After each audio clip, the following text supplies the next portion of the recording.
Sıva inşaatına başlayacağız şimdi.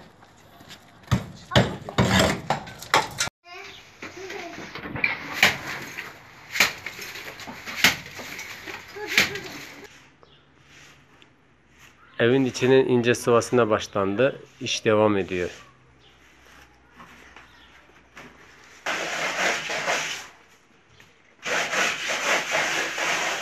İnşaatın şap işlemleri bitti.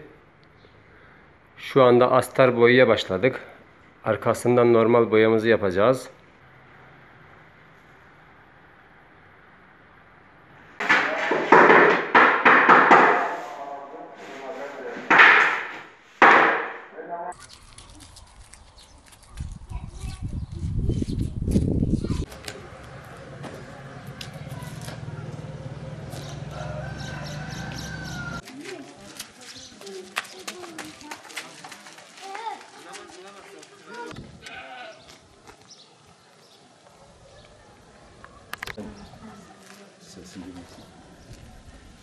Mustafa kardeş burayı bize bildirince bu ev ahır gibiydi. Yaşanacak gibi değildi. Nemliydi.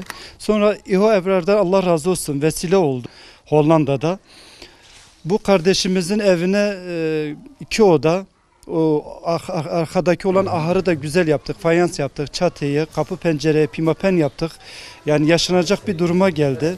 Bu evde 7 kişi kaynanasıyla beraber, 4 çocuk kendisiyle beraber 7. Yani çocukların mutluluğu Allah razı olsun. Bu çocukların sevinci gerçekten de dünyaya değer.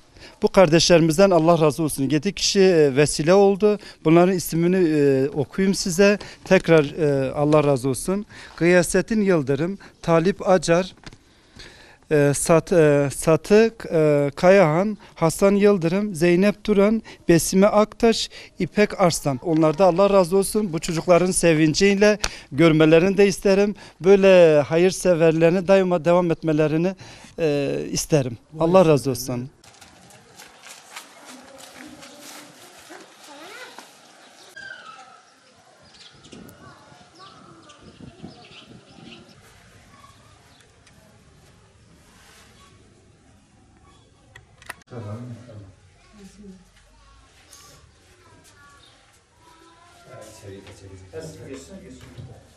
İHO Ebrar'dan önce evin durumunu zaten gelenler gidenler görüyorlardı. Çok rutubetli, nemli bir alanda oturuyorduk. Çocuklar hasta oluyordu her defasında. Bunu yaşıyordum. Ekonomik güçten dolayı, zayıfiyetten dolayı yaptıramadık. Buna da hayırseverler vakıf müdahale ettiler. Allah razı olsun.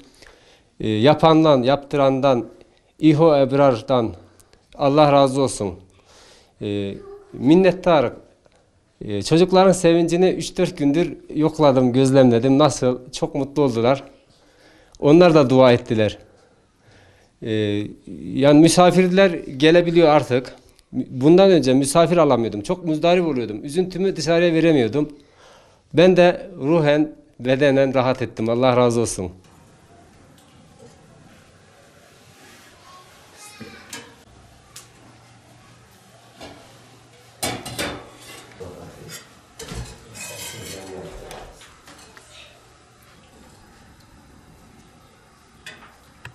Anne yemek ne zaman hazır olacak? 5 dakikaya kadar hazır olur kızım. Ama anne biz çok acıktık. Tamam az kaldı. Biraz daha sabredin.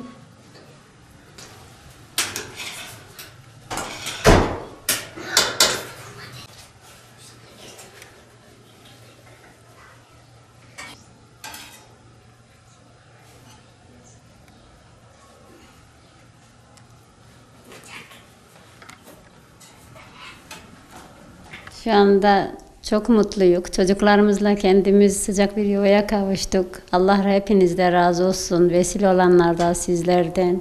Cenab-ı Allah kanı kanı razı olsun. Çok dua ediyoruz çocuklarımızla beraber. Ne diyeceğimizi bilmiyoruz. Önceden bu evimiz hiç akırdı, hep küfüdü. Gelen evimize kokuyor diye girmiyorlardı. Ama şu an gelen gerçekten çok memnun oldu. Çok da mutlu oldular. En azından misafirimiz gelebiliyor artık evimize. Allah hepinizden kanı kanı razı olsun. Kızım şimdi eviniz güzel mi? Mutlu musunuz? Çok mutluyuz.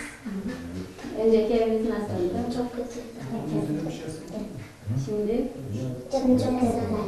Evimizden çok mutluyum. Önceki evimiz çok kötüydü. Hava girmiyordu. Şimdi fayansladık, evimizi döşedik ve hava giriyor, boyattık.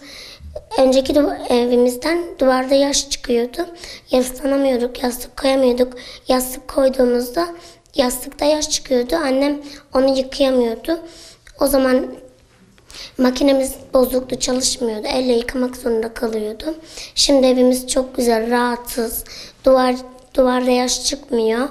Evimizi döşettik, boyadık, halıları serdik, kilimleri serdik. Şimdi evimiz için çok mutluyuz. İHA Ebrar olmak üzere emeği geçen herkesten Allah razı olsun.